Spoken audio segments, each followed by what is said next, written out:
سعید جمعه است و ما خود اومدیم الحمدلله امروز جمعه خوندیم و از فکر می‌کنم نشون که دارم زیباگی روی عید بهترین رحیم پروداکشن.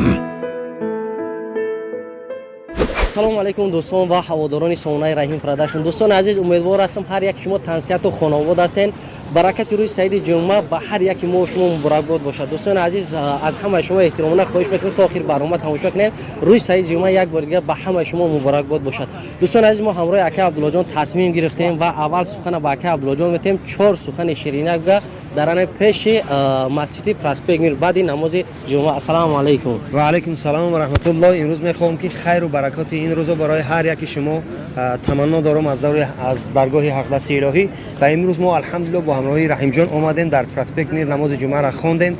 الحمدلله در حق همه مسلمانان دعا کردیم و باز نیت داریم که یک نیم ساعت دیگه ماندگی همینجا نماز عصر بخونیم و بعداً چی کنیم برویم مصرف‌های زندگی هم این فرضه، به خاطر که نون حلال و زندگی کردن الحمدلله جستجو کردن این فرض در نزد الله در هر یک بنده.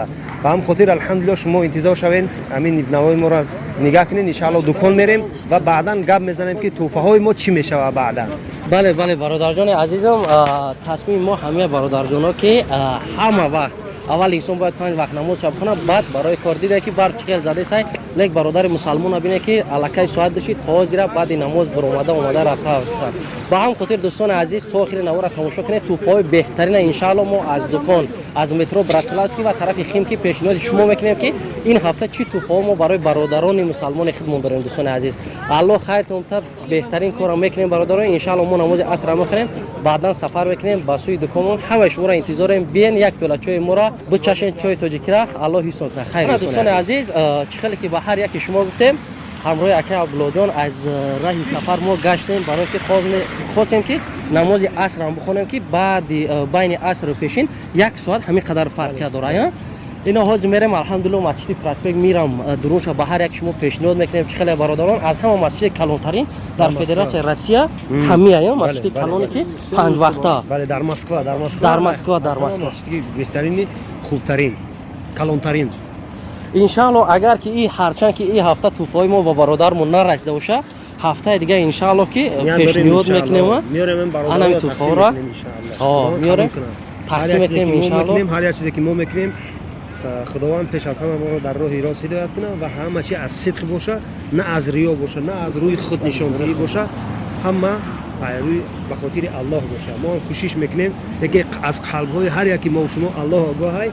دعا میکنیم که قلب‌های ما را تغییر دهنده قلب‌های این الله است. دعا میکنیم که قلب‌های ما را برای راست هدایت بکنه. وقت بله برادران، چخیلی که در نوار پیشینه ما گفتیم که برادرایی که در همینجا خدمت میکنن از اون جمله خدمتگزارانی که همینجا اینا ملیسا و دیگرش برادران بسیار شخصیت هر خلقه گفتن هر چی که باشه نباشه همین روز در خدمت ما برادران مسلمان است. نه الله هدایتشون کنه. همین قدر چیزا ما گفتنی میکنیم. میدونین درین مسجد نیت ما بیا الحمدلله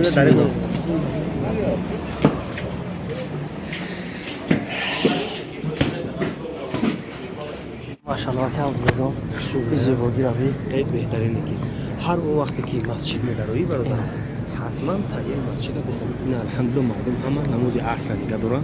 الحمدلله ما میخونیم. خیلی امروز دوم مرتبه که دیگه مسجد می‌رویم، یکم مرتبه در اومدیم نماز جمعه را خوندیم. الحمدلله تایی مسجد خوندیم. هر اون مسجدی که می‌روی حتما تایی مسجد باید بخونید. ولی هر کسی که در آنجا سهم کوچک گذاشتگی یا مهنت کرده تایی مسجد برای همون شخص برای خدمتی مثلا شهادتی میتونه فرمایش خدمت کی ما در همینجا نماز گذاشتیم.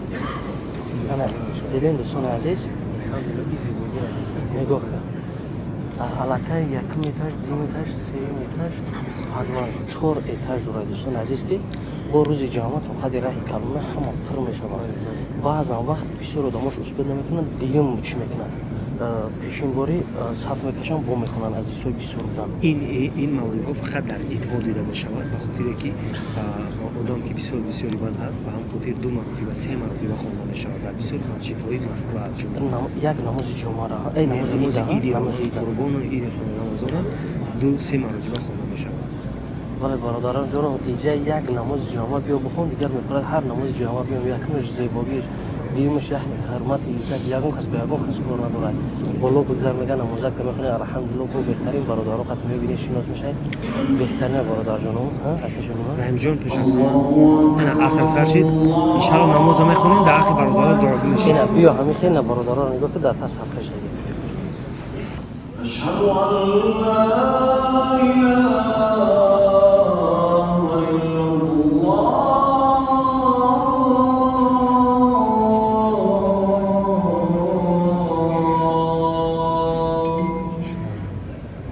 أشهد أن محمدا رسول الله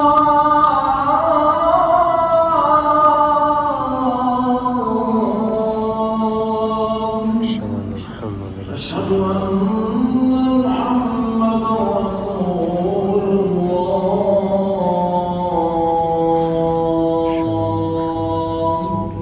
انا بسم الله الرحمن الرحیم بیا اخر رحیم جان یعنی قلب سراغ کنیم بعد چی نمیشون که این برادرها که امروز چی توفا اومده کردیم او چی هست جانم بیا برو ان شاء الله بیا مهمون خونه بیا بیا مهمون خونه بیا انا که بیا رحیم جان الحمدلله کوکات دای مهمون خونه مون جماعت انا که الحمدلله فقط نظر یا الله ای ماشاءالله ماشاءالله این پاک بیزار که سیارش کرده بله همون چوی یا میخوردیم همون اگیروته جوش دا پاک زید دا زبان تو جلو مکه نشود شو الحمدلله اینا نشون دادن کار الوعده و دائم گفته بودیم کو بله بله این ای جای نماز مقام ابراهیم نام داره بسم الله ابراهیم علیه السلام در کعبه اینا چه خیلی کی دیگه است ماشاءالله در کعبه این خیلی شداستنش انا با چند رنگ دیگه‌اش داریم این مقام ابراهیم نامش و این خیلی سبزش داریم الحمدلله نگاه کن هیچ بود بود ده خاصه که شو برای برادران و با این زردش داریم الحمدلله نگاه کن این چموی کن بهترین اینا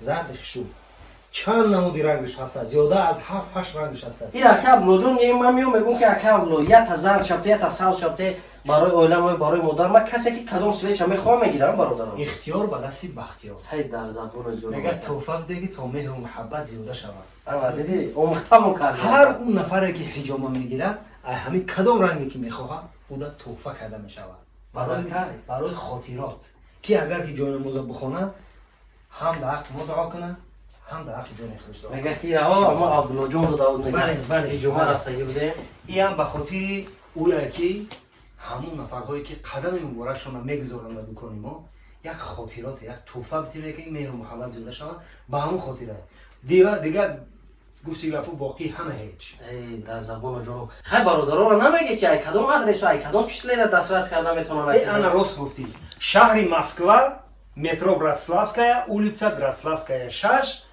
райони Химки, улица Киева 10, корпус 2. از همین روز چندم این روز؟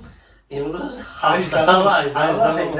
از 18 تا آخر ماه تا دکبر الحمدلله توفه کرده می شود هر اون نفری که حجامه میگیره و از ماه دکبر با الحمدلله دیگه نمودی توفه ها هستند. یعنی از این پس دیگه هر برادری که میای ما یک تیجامه میگیره حتما به توفه نمیره. برادران عزیز هر یک برنامه تماشا میتونید میگن اکا نمره تلفن بنویس اینا منتجی که مو برادر از ما نمیگه اکا عبدالله کم کم گل کاریش میکنه ای همه در خوب بهتر برادر جانم استاپ که اینا نمره یک تا لایک همون برای پیشرفت کار ما در کامنتر بنویس که خوش با حالتون برادرم با ما خرسان میشه اینا نمره را بگی زنگ بزن 4 تا دش الحمدلله براتسلافسکی ما در همجا شتگی میو یک بلاچوی او چگی سمودشون شخصا خدم برادر جان 4 تا زنگ میزنی کدام طرفی خیم کی دای اومدن نمیتونی اونجا در قوری جان ای 4 تا سه زبانش دانو اوش 4 تا سه که همیش در زنگ بزن بگو نمره خیم کی رفته نمرهش هم میته دکا میگیریش قطیش میره یک الحمدلله هجومه را میگیری با همین طوفان در خیم کی هم هست برادر جانم میره هم صاحب طوفان میشه هم یک قنچوی ما رو بزنی برادر جان خیلی وقتا که خش میشه و در حق ما دوام میکنی ان شاء الله برای کاسا پراودا همون چی هم هست خیم کی هم هست اگر گفتم اون بسیار نفرها وقتی که ما نبودیم کاسا پراو جمع میکردیم ان شاء الله از این روز اعتبارا گفتیم گپا روزای شنبه یک شنبه در همون جا هم کاسا پراو انا برادر عزیز ایشان تامین کرده پاک ز خویت میکنه سبیلات میکنه میره برادرم هم کامپیوتر است خیر الله حفظ کنه در اخی ما با دعا باشیم برادر یگان کم کوسگی باشد منظره غم و اندوه و درد رو نبیند سر السلام علیکم